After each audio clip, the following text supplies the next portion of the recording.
You want to know the exact moment you realize your life could just vanish.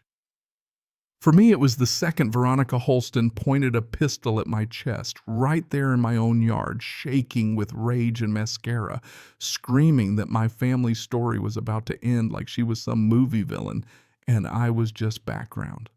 That's the moment I thought maybe this really is how a Granger dies, except, you know what? Something in me snapped right back. Instead of cowering, I just stared her down and told her she was standing on Grangerland land my folks worked through wars and wildfires, recessions and blizzards while she was just playing dress-up, pretending HOA rules beat blood and sweat. You can laugh, but people like Veronica always underestimate people like me. They think if you grew up with mud on your boots, you must be slow or easy to push around. She had no idea. Let me back up a sec. 8 months before all this, I was just another software nerd in Denver, surviving off takeout and caffeine thinking ranches belonged in country songs, not real life. Then my parents died in a car crash, and suddenly Granger Ranch, 150 acres up against the Colorado foothills, was mine. I told myself I'd fix it up, sell it, head right back to the city, no harm done. But the first morning I stepped onto that porch, the sunrise cracked over the hills, the barn creaked, the cows bellowed like old friends, and suddenly I was home like my body remembered something my brain hadn't learned yet. Now I know code not cattle, but thank God for Hank.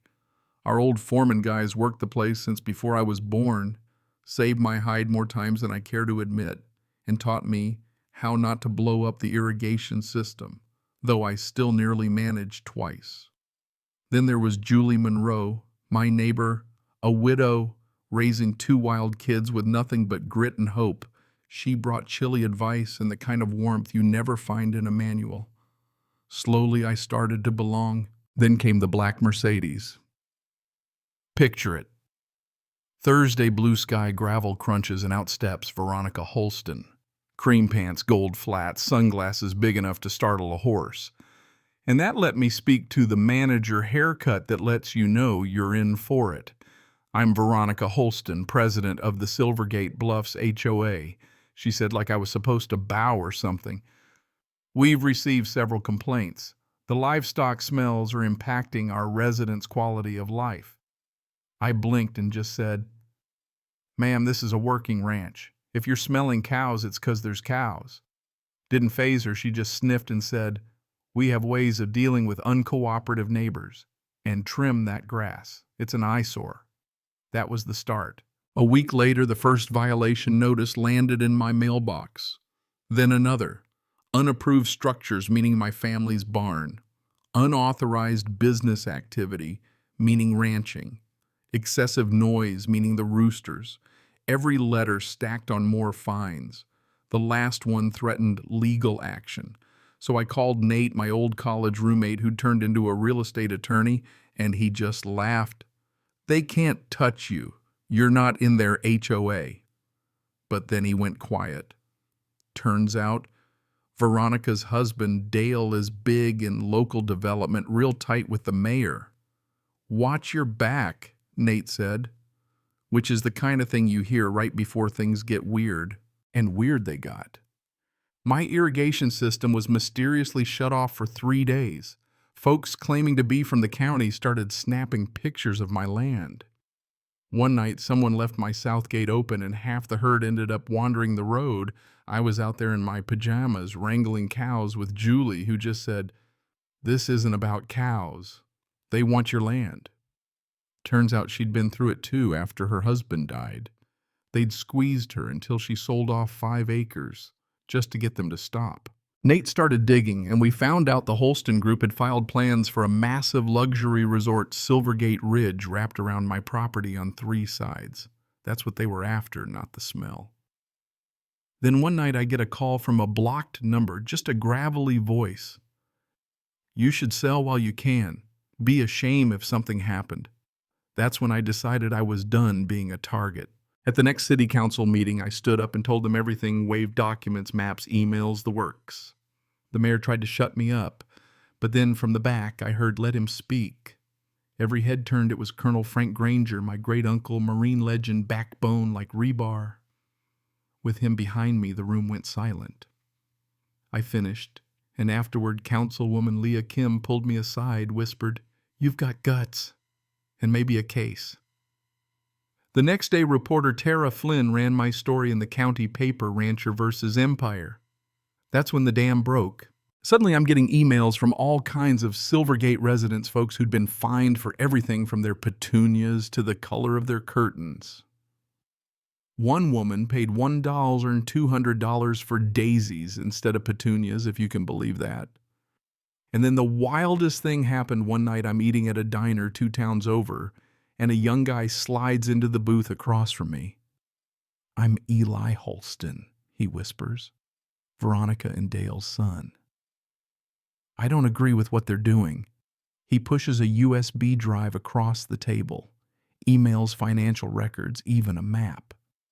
"Your grandfather put a clause in their land," he says, "first right of refusal if anyone tries to go commercial. Means your family can buy back that chunk at the old price adjusted for inflation." I checked the files, called Nate, and for the first time we saw a crack in their armor. Did that slow him down? Not a chance. Next thing, my barn burns down arson, but security footage is wiped. Julie's well gets contaminated, illegal dump upstream by Silvergate crews. Even the sheriff's office is too cozy with the Holstons to help. That's when Uncle Frank called in a favor with the state attorney general, and Agent Miranda Lopez showed up. "You're not just dealing with one rotten HOA," she said. "It's a syndicate. And you're not the first." That's when I doubled security and Nate started dropping lawsuits like rain. My final move was wild. I managed, with Frank's help and some outside investors, to buy up all the HOA's outstanding debt. Suddenly, I was the primary creditor for Silvergate Bluffs, with legal rights to force a restructuring or a reckoning. Next HOA meeting, I walk in with a legal seat at the table. Veronica turns sheet white. "This is a private meeting." I just say, "Not anymore." The residents go off. "Where's our money going? Why do dues keep climbing? How come Dale's company gets all the contracts?" Veronica tried to shut it down, but that night security cameras caught her dumping toxic waste near the stream. When I confronted her, that's when she pulled the gun, screamed I'd never win, except I already had. We turned the video over to Agent Lopez. Veronica arrested for assault, illegal dumping conspiracy. Dale went down for fraud and bribery. The mayor resigned. The whole Holston mansion went to foreclosure and ended up a museum with a plaque about the real history of Granger Ranch. Julie and I, we ended up together, got married under the cottonwoods. Eli started a green architecture firm, even helped me rebuild the barn, and every fall we host the Granger Harvest Festival, so everyone remembers this land isn't just business or a background for Instagram. It's home, and it remembers. And before you ask, Veronica still sends me letters from county jail. She can't help herself. Some folks say I went too far. Others say I didn't go far enough. Me, I say justice isn't always pretty, but it sure feels good when you taste it after a hard fight. So what do you think? Where's the line between defending what's yours and going full scorched earth? Let me know down below. Does justice mean standing your ground, or should some battles be left alone? I want to hear your story. Drop a comment. Share this with someone who needs to know. You don't mess with Granger land.